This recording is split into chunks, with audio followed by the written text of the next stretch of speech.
مواخات 2 دفعہ ہوئی تھی، ایک دفعہ مکہ میں اور ایک بار مدینہ میں۔ مکہ میں مواخات کیوں ہوئی تھی اور کس کے مابین ہوئی تھی، اس کی کیا وجہ تھی؟ کچھ معلوم ہے آپ کو؟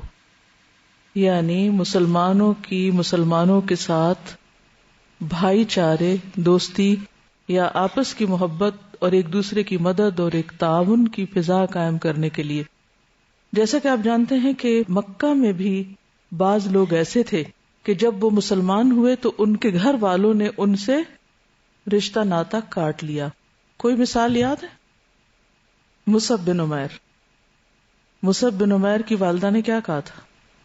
ان کو ڈس اون کر دیا تھا اور کہا تھا کہ نہ میں کھاؤں گی نہ پیوں گی، اور ہر طرح کی دنیا کی راحت نعمت کو انہوں نے بین کر لیا اپنے اوپر جب تک کہ تم اس دین کو چھوڑو گے نہیں۔ لیکن انہوں نے دین پر استقامت اختیار کی۔ تو مصعب بن عمیر جو تھے مکہ والوں میں سے، ان کو نبی صلی اللہ علیہ وسلم نے سعد بن ابی وقاص کے ساتھ بھائی بنایا تھا۔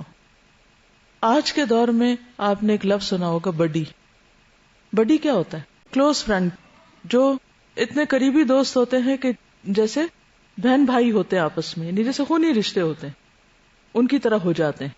تو مواخات بھی کچھ اسی طرح کی تھی، یعنی خونی رشتہ تو نہیں تھا لیکن ان کے تعلقات ایسے ہی تھے جیسے رشتہ داروں کے یا بہن بھائیوں کے آپس میں ہوتے ہیں، بلکہ اس سے بھی بڑھ کر۔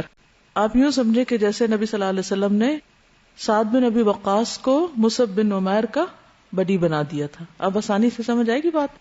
پھر اسی طرح زید بن حارثہ کو حمزہ بن عبد المطلب کا، اگرچہ ان کو آپ نے اپنا بیٹا بھی کہا تھا، منہ بولا بیٹا، لیکن مواخات ان کی کس کے ساتھ قائم کی تھی؟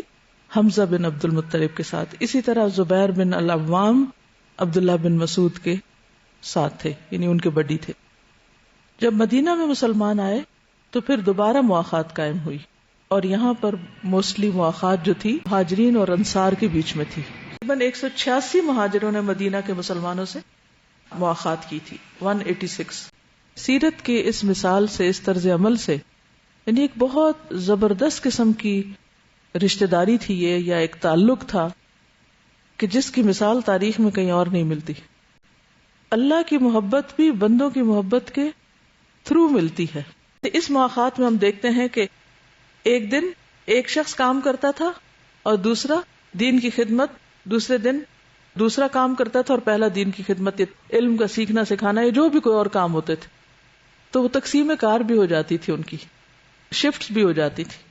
ایک دن اس کا کام، دوسرے دن دوسرا۔ اب وہ نہ ایک بھی نہیں تھک رہا، دوسرا بھی نہیں تھک رہا، ایک بھی بور نہیں ہو رہا، دوسرا بھی بور نہیں ہو رہا، ایک بھی دوسرے پہ بوجھ نہیں، دوسرا بھی پہلے پہ بوجھ نہیں۔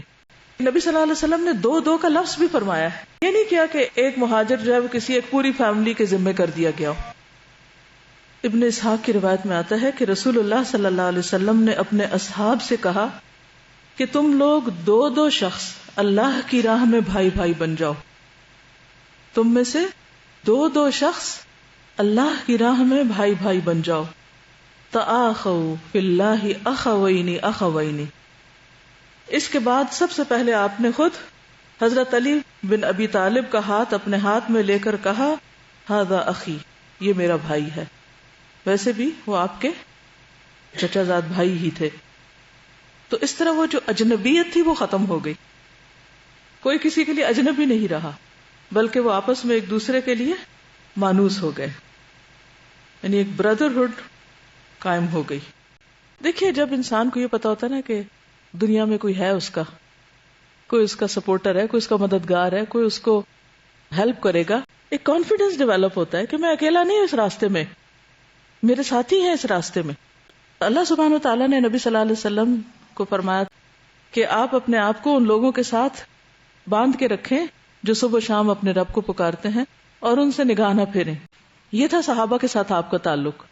آپ رمضان کی احادیث میں تقریباً ہر کتاب میں آپ کو یہ حدیث ملے گی کہ نبی صلی اللہ علیہ وسلم بہت سخاوت کرتے تھے، لیکن رمضان میں آپ کی سخاوت تیز آندھی سے بھی زیادہ تیز ہوتی تھی، زیادہ ہوتی تھی۔ اور یہ اس وقت ہوتا تھا جب آپ جبریل کو مل کر آتے تھے، اور رمضان میں آپ ہر رات جبریل سے ملاقات کرتے اور قرآن کی مدارست کرتے، یعنی جبریل کو آپ سناتے، جبریل آپ کو پڑھ کے سناتے۔ تو قرآن کا باہم پڑھنا، رات کے وقت پڑھنا رمضان میں پڑھنا اور پھر اس کے بعد ایک دوسرے کو سنانا. تو اس کے بعد آپ کی سخاوت، یعنی اس سخاوت میں اس ملاقات کا بھی حصہ ہے کہ آپ کی سخاوت کئی گنا زیادہ بڑھ جاتی تھی. پھر اس میں سے بھی آپ کا تعلق جیسے حضور صلی اللہ علیہ وسلم کا حضرت ابو بکر کے ساتھ تھا کہ جب سب لوگ سو جاتے تھے تو اس وقت آپ دونوں آپس میں بہت سی چیزوں میں مشورہ کرتے تھے، یا غار میں آپ کے ساتھ تھے، سفر میں آپ کے ساتھ تھے.